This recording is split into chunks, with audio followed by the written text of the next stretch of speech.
what I'm calling Truly Global 2.0. So let's jump right in. Awesome. I know you've been asked this question before, but just as a level setting to bring everybody up to the same level, including me, why did you write Truly Global?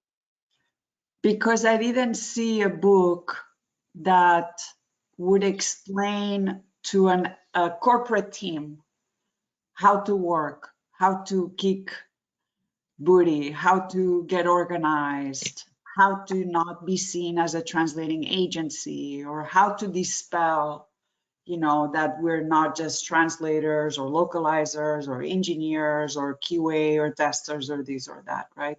And I think I gathered enough knowledge working through many companies that I could have never written this book, at the end of my stay at Cisco or at the end of my stay at VMware. I think it was really at NetApp where I stayed, 11 plus, nearly, I can't even remember, like 11 years and 11 months, where I worked for chief strategy officers, CMOs, engineering, executive vice presidents. I was very lucky to go through a joint venture in China. We have our own patent there on internationalization, a lot of good stuff, that then I thought, okay, now I can write this book. And in the last 3 years, I got very involved with the transformation office at NetApp. And there I learned even more, right? And then that's why I created this revised edition. But I couldn't find it. I could find books about what's translations or, how many flags are in the world, or what is diplomacy, or how do you trade, trading. There's some books about trading, but there's really not a lot of books. Well, I don't know another book that explains you're inside of a corporation and you're the head of globalization, and what are all the things you have to think of if you want to. You don't have to do all of this, right? But yeah. Great. You were kind enough just to kind of structure the next part, and I'll remind our audience to please ask questions. We want to make as much of their time available to you as possible. But you put on my LinkedIn post here, just republished Truly Global last week with more chapters about geopolitics, trade compliance, and how to insert globalization into the actual product, company's product life cycle. Globalization leads and teams can expand their roles quite a bit by being super busy savvy. We could spend the rest of the webinar just unpacking that wonderful statement, and it's what gave us the idea to feature this. But until we get a question from the audience, I'm going to ask a few just to give us some structure. And I guess the first thing is about putting globalization inside of product lifecycle management. And for those who don't know, product lifecycle management, there's many different kinds. There's waterfall, there's agile. And when you looked at this, you say in your book, however, the largest aha in my research was to see that the very important piece of globalization, how the product will take off globally, is often an afterthought. Anna, why do you think that is? Why do I think that is? I think my experience is based here in the Silicon Valley in high tech that moves very, very, very fast. And there seems to be like a revolving door of product managers that go in and come out, and new VPs and new senior directors and heads of products and this and that. And they go from company to company, right? And even when new heads of product come in, they split business units, they reorganize how product management works. Some believe in a PLC, product life cycle, some don't. Some are in charge of very heavy processes where there's a monolith, or the base code line is millions of lines of code. Some are in charge of cloud-ready, agile DevOps processes. And it's, in my experience, and now I lead, pieces of product, product managers are trying to give so much value for the company, you know, and so many outcomes for the business that they do not like to be bogged down with processes. However, the PLC, the product life cycle, is necessary, really is necessary the minute you're no longer a small startup, because the opposite is chaotic, right? And so what you need to be really careful is that these PLCs are not very heavy and that the product managers will not want to use them. And so I was in charge of transforming the NetApp PLC, which, you know, it took us a couple of years because it's a couple hundred products, 140 some countries, many product managers, different business units, and all of that. There's some heads of PLC. I am in a forum now, in a very closed door forum of some vice presidents that own PLCs at some very large companies. And I have to tell you, it's very delicate. It's a back-end process that people don't see, that everybody criticizes because nobody likes to go through, you know, like being inspected of, you know, you're now here, now you can be promoted to be here, now you can be promoted to be here. Usually these processes, waterfall, agile, DevOps, are many large companies, the Fortune 100 companies have all of them inside. Some have moved, you know, a few have moved to all agile or DevOps or even cloud PLCs now. That these PLCs have to ask about quality and security and safety and all these things, and globalization usually is not inside. But if you're funding a product, if you're the chief financial officer of a company and you don't know where this product is going to land, that right there is a red flag, right? So you need to embed these questions throughout the PLC, try to make it not very heavy, but that's how you're going to partner and train the product managers to start spelling out, you know, where are they going to be making money? Because these are outcomes for the business. This is not about internationalization or translations or anything. These are companies that are there to push the pace, you know, for the company. And sometimes slowing down to give a lot of clarity as to what markets, what countries, what verticals you're going to get into is going to be a huge win for clarity and transparency to all the streams that come afterwards, right? The afterthought is a killer for companies. You don't want companies to design for a particular country. Let's say you're a French company that has aspirations to go global. You don't want to just build this thing for France, right? If the mandate of the company is that you're going to go across Europe or you're going to go into Asia, you already need to start thinking that way, and you cannot do it afterwards.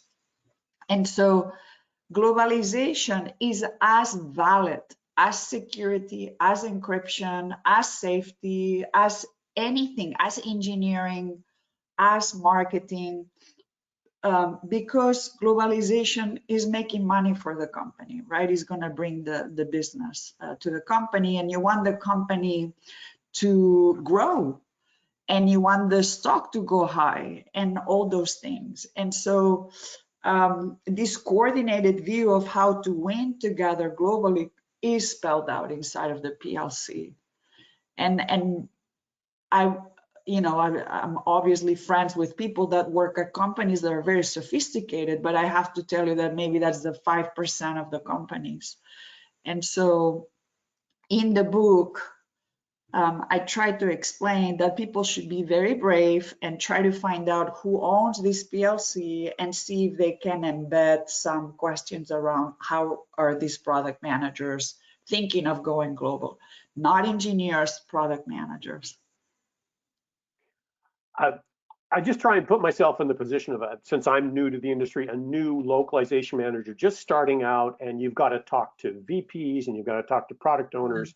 Yeah. How would you coach them? What are sort of the best questions to ask to try and move localization into the thought process of a Yeah, product manager, a product owner? yeah. And I wouldn't have known this, in my 20s or my 30s. So these things I came up, to find out when I was a little bit more experienced.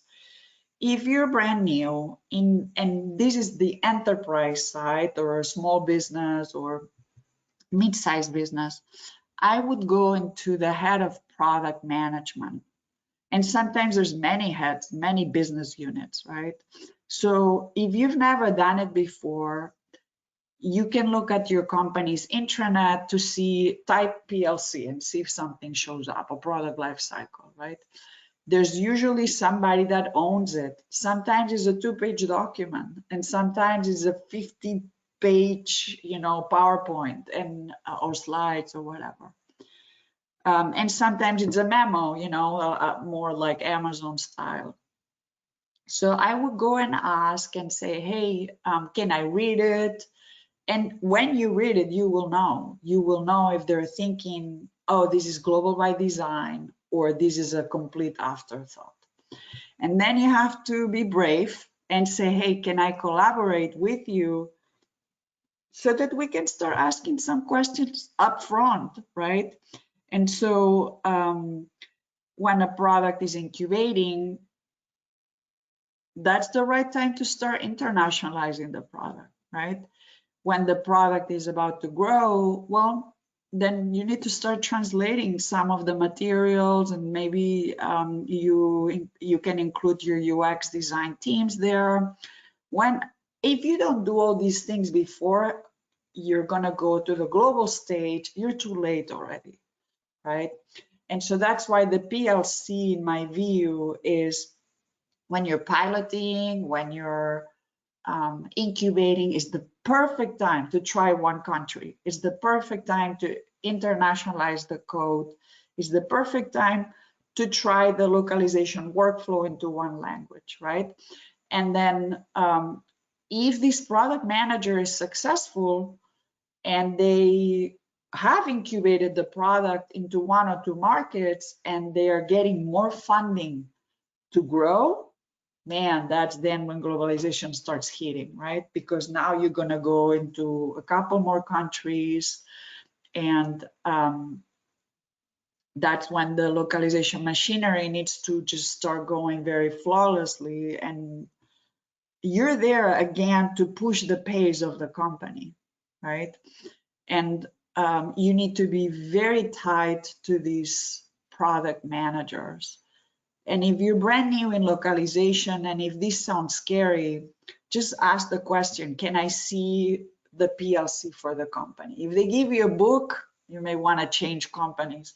If they give you to edit, you can say, hey, could these product managers answer a few questions? And could they let me know, ahead of time, so that you have the ramp up time, for localization and, well, internationalization, localization, and all of that. There's some very, very sophisticated PLCs that then will say, okay, messaging comes here, then the globalization team works with everybody, right? Marketing and legal and IT and support, and you can start globalizing the whole product. That it can be so beautiful. If you're into operations and processes and stuff and doing it well, it's very powerful. That's great. We have our first question, and it's around that evolution from going from one language and one country into a new, or picking the next country. And I'll Sure. just read it. Building market prioritization framework is a common approach to international growth, including total addressable market, product market fit, etc. We might have business objectives identified and see how our products are performing based on specific metrics sliced per language and country. Here's the question: how does a company decide where to expand next? I'm new, but I've heard that question a dozen times since coming here. Yeah, Has anyone written anything down on this? Yeah, you have. Tell us. How do you pick that next country after that first one, where you talk about spinning up that process so it's beautiful? Where do you go next after that first language? Where do you go next? Okay, so typically the next country very often is a very is not a quick decision. So and it depends on. I can tell you that sometimes I have been involved and sometimes I have not been involved, and sometimes it's been a surprise and they just told me go. Okay, so I haven't seen it as a cookie cutter, but it can happen in the following ways. Hey, Anna, we're getting into China. Start, go, pick up your suitcases. Or it can be that I was in charge or part of a group. I've never done this alone. You never do this alone. Of a group that starts analyzing when are we going to get into Japan. These are really big decisions. Getting into a country typically involves the C-suite and the strategy office and the CFO and the sales executives, vice presidents, right? Because unless this is e-commerce and it's small app, and again, I'm talking about Fortune companies that are, trading publicly and are yielding billions of dollars in return, okay? So I'm not talking about a small thing here. But to decide the next country, there is a huge amount of research.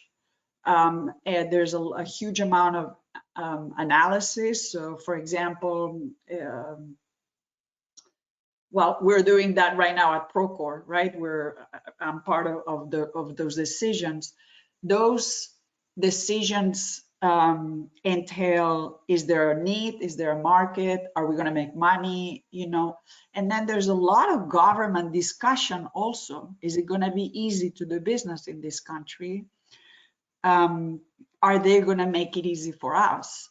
I mean, for example, if you look at the EU, Europe, each country has such different regulations.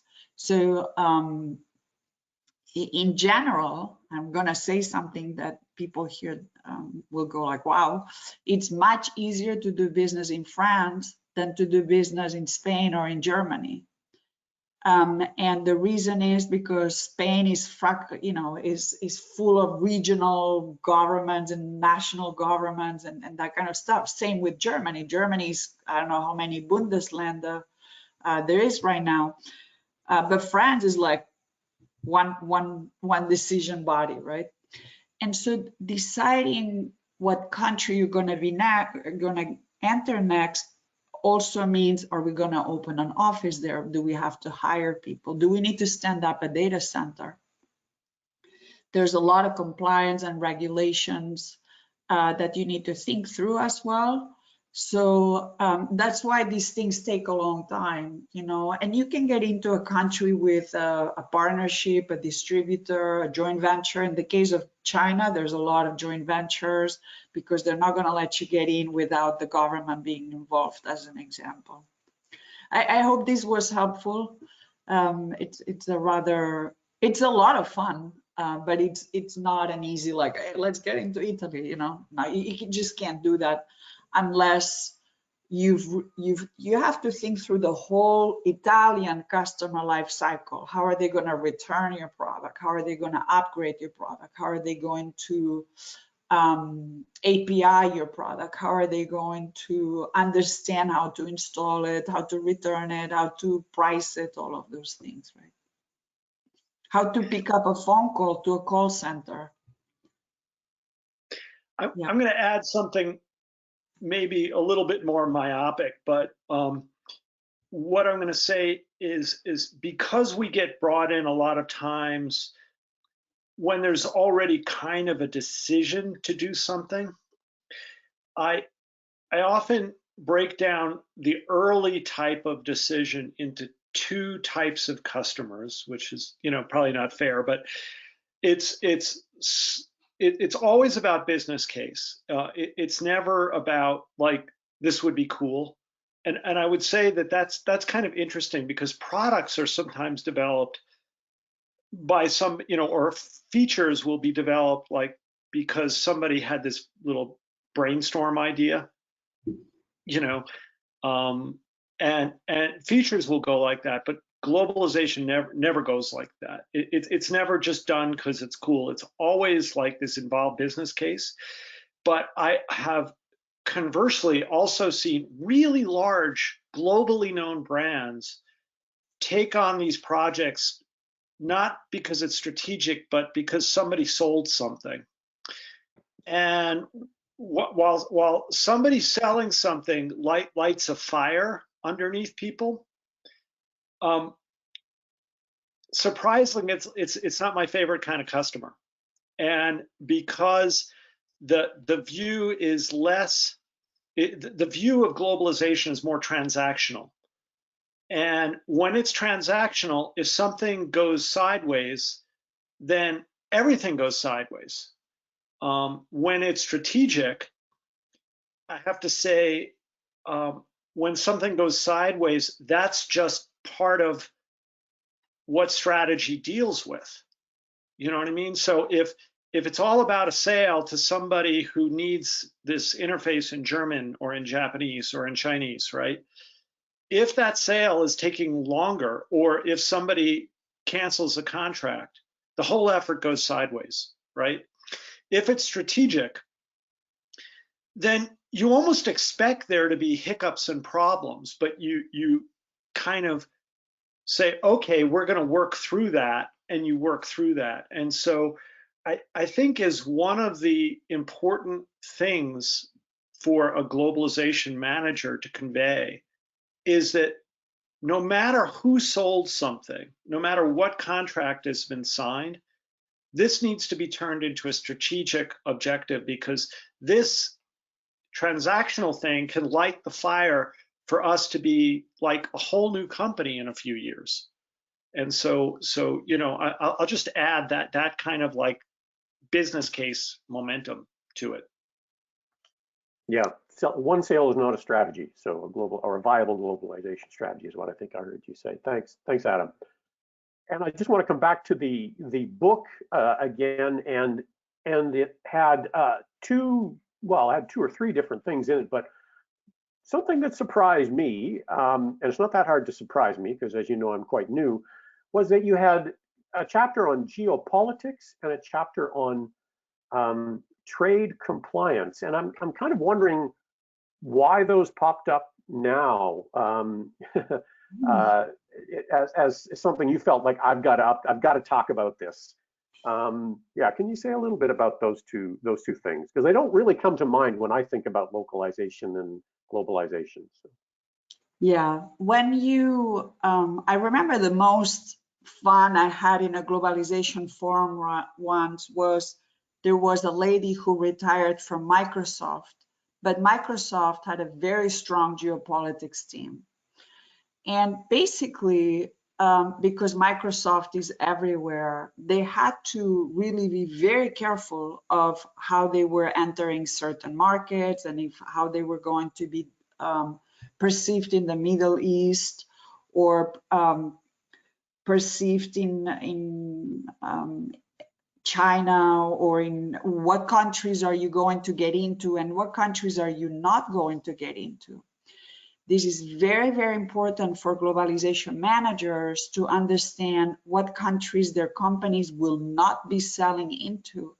I have seen cases where country managers have been fired or laid off without even understanding why they were being laid off, but maybe one of the distributors had been selling into Syria or selling into countries where the board of directors wasn't willing to get the company in, right? We see what's happening in the world. We see who's trading with whom.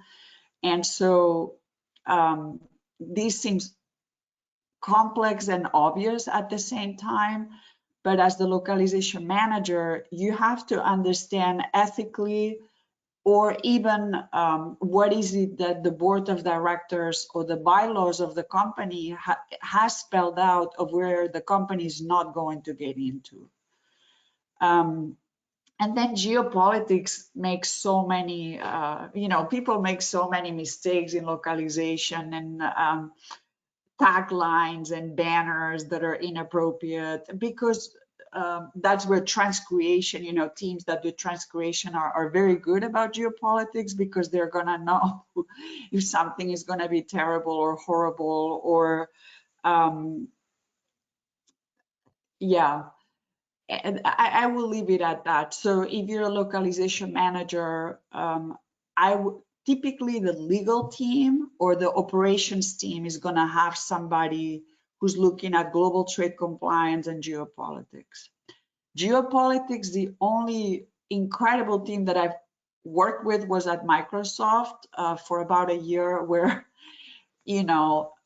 we created a forum where Nike was in it, Netflix was in it, and we discussed, what was happening in governments, where we got into trouble because of, for example, not that many years ago, 2 or 3 years ago, China made all US companies remove the Taiwanese or the Hong Kong flag, right? And everything became China. Otherwise, you wouldn't be able to work with them. And so you have to be very aware of these things.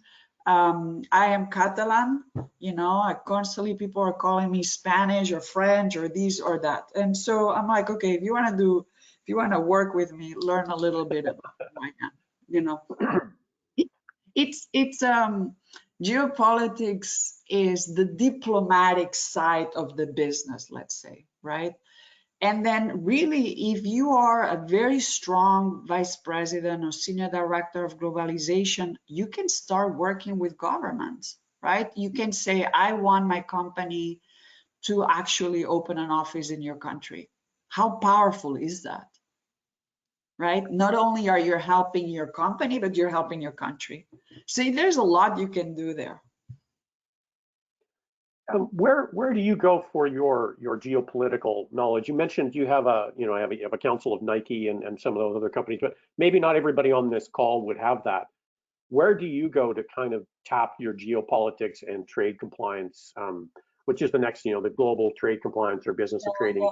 Because that's something that, where do you go for that? Yeah. Well, so the geopolitics group didn't last a long time. I think we were together for a year and a half, because the lady retired and then it kind of dismantled. It was an informal forum, but it was the best forum. I mean, it was so fun, like to understand where Nike had messed it up or where Microsoft was having trouble getting into.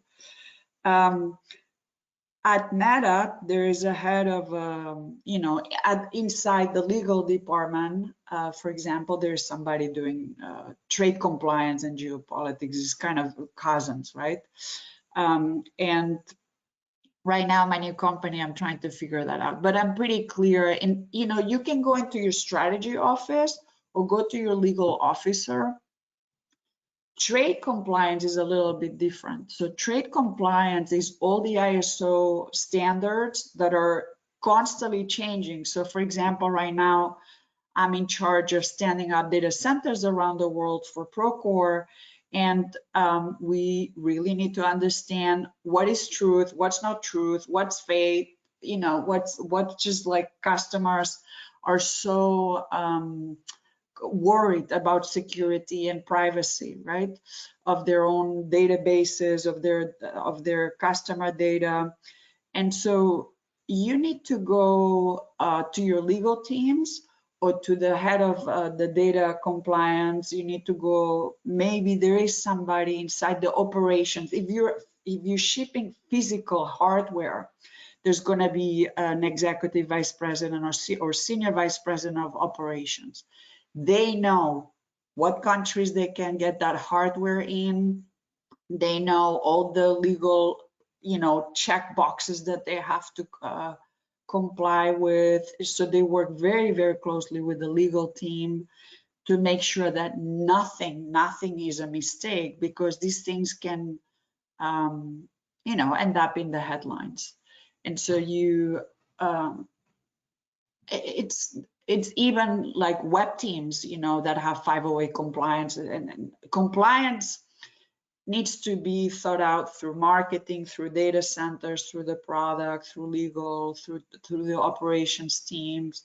And there's many regulations. Every country has different regulations. So for example, right now, France is thinking of standing up their own data center regulations, both, okay, different than the EU.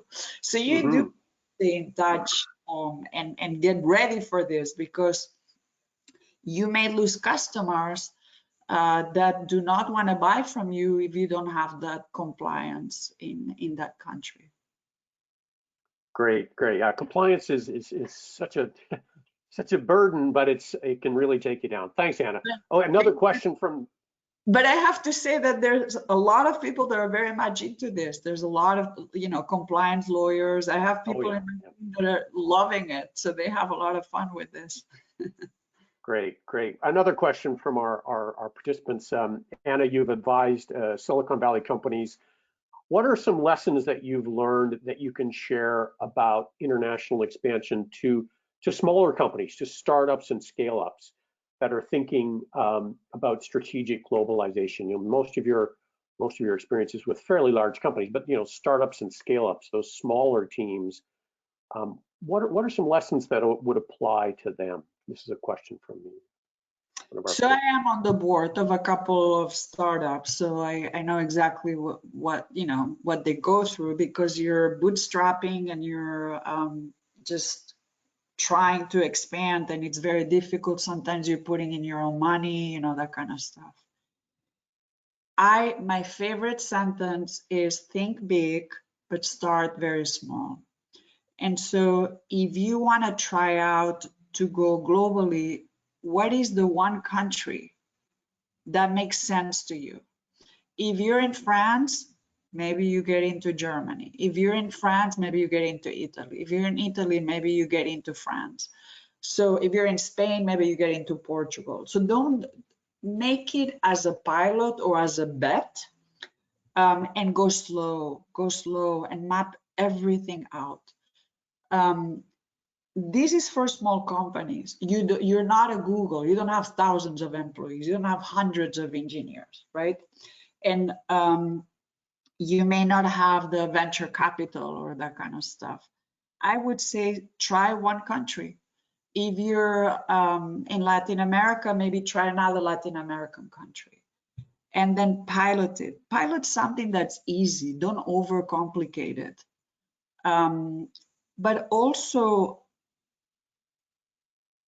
you may get into another country for so many different reasons. One is to test out if you can do it. The other one is obviously to make money. The other one is you already, the example that Adam gave was great. You don't want to get one customer to light the fire, but when you're a small company, maybe you do need that one customer to light your fire, right? And I really like that example for Adam, for companies that are growing. But when you're a very small company, maybe you do get a customer, you're in the States, and maybe you do get a customer in Latin America. I'm like, okay, let's check it out, and you start working with them, and you can start spelling out the process little by little, the workflow of what will it take. Is it very strategic? No. But maybe it means that you're working out your own hiccups, right? And so that could work.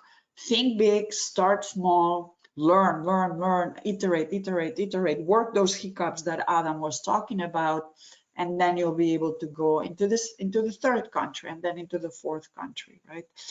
Getting into countries is very complicated, and you want to do it really, really well. Unless, you're a small e-commerce shop, maybe you have some platform, but it still will mean that you need to upgrade the platform, that you will understand, the ISO compliance of serving customers through e-commerce or through a global app. Everybody's creating apps and platforms and communities these days. So I would say just pick one or two countries, find a good partner in the other country that wants to do well by you, that wants to support you. And as Adam was saying, if you start doing that methodically, work through it, iterate, make it better, you will end up with a whole new company in a couple of years. Great, thank you. The next question really comes from not from today's event, but from an event in Local World where John Norton, who I believe is the VP for MemSource, asks a question about why after a decade are we still talking about trying to transform localization from a cost to a revenue center. Why still is localization seen as a cost after? I don't know. I don't have the answer to this. It really is. If you think of who are the powerhouses in the world, right? It's China, it's the United States, it's Germany, it's Japan, it's Australia. They are big markets enough, they are already so huge that sometimes I remember a conversation I had with a president of a past company that I said, why are we leaving money at the table in these other countries? And he turned around and looked at me and said, Anna, I can go down the street and do a big deal of like $40–50 million without having to enter another country. And that was a very good lesson because he was right.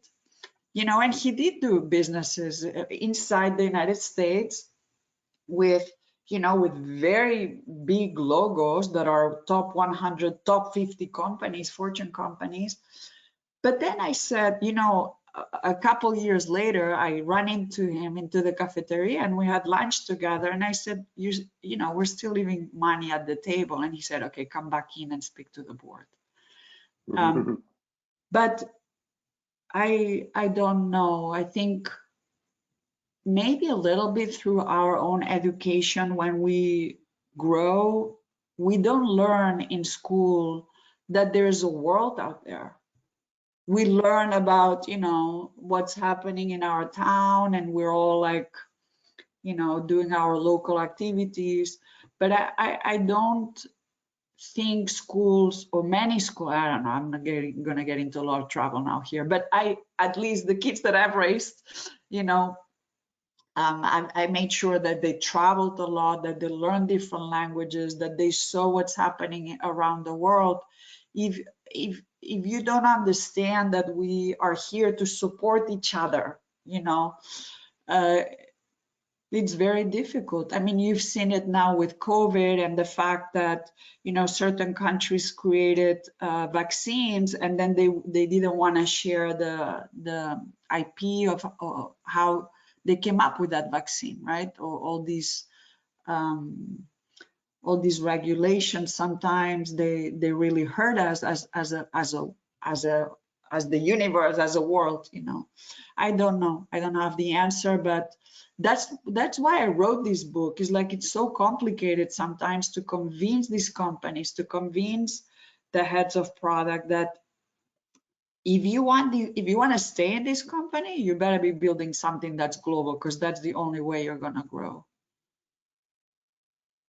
I don't know. Fantastic. You have to train yourself to say the things you need to say. And it's okay, if you ruffle some feathers, that's fine. Great, fantastic. We are at time at 45 minutes. Anna, I wanted to thank you again for doing this. It's been a really pleasure to meet you after hearing from you, or hearing about you from Adam and from the team at Lingoport. Everyone is welcome, I'm sure, to connect with you on LinkedIn, or at least follow your posts, which is what I do. Everyone who has attended today's book launch event will be receiving compliments of Lingoport, a copy of the revised edition of Truly Global. Unfortunately, we can't get you to sign it because it is electronic, but just want to thank you for your time for your time today.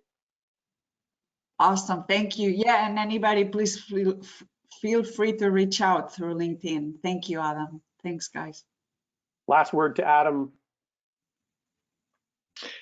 Oh, you know, I think, you know, that it, Anna, what you said about the CEO saying, you know, I can go to another, like down the road and get this, you know, big customer. I I really hear that, because even at Lingoport, you know, here's this company that's like focused on globalization, and I think that way. It's very tempting to say, like, you know, hey, I can just knock on another Silicon Valley door and I can get a, you know, a nice six-figure subscription or something like that, right? But I will also say that there's a new sort of, it's been going on for a while, but it's sort of with the integration of DevOps and systems, there are just new ways to actually at least start with a globalized product that didn't exist before, really. And so suddenly, like, that barrier is getting a lot smaller. And I guess what we see is like COVID, like this last year, as a business owner, of course on a much smaller scale, but seeing what you can do ahead of time to make your business really resilient. And the true test is, can you make yourself resilient against a pandemic, right? Is a tremendous lesson giver, right? And I would say our globalization efforts, be there like a microcosm of what you did at NetApp and now what you're doing at Procore. Our globalization efforts were very much part of the reason why, hey, we actually did okay last year. You know, it wasn't like, it's not a banner year. I think anybody who says it was a banner year either works for Zoom or they're lying. But you know, it we held up because, yeah, we had customers in China, yeah, we had customers in parts of Europe that actually relied on our technology. And because you make the effort to actually, you know, make the interface something that people don't have to think outside their native language, it makes a difference in stickiness of everything you do.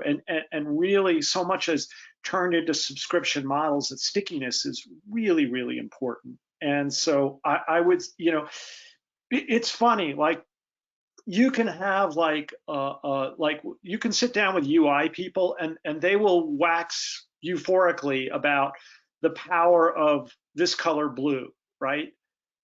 And then when you flip language and locale into the conversation, it's just funny to me that that doesn't occur first, right?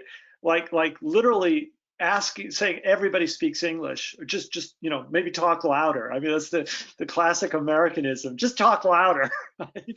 um, it's a funny thing. And so in terms of, you know, even just breaking it down in terms of user experience, like, yeah, they speak English in this other country. You know, most of my users are technical users, for instance. That would probably be a case for NetApp. You know, they probably had to learn English as far as learning, you know, telecommunication systems or network IT or whatever, right?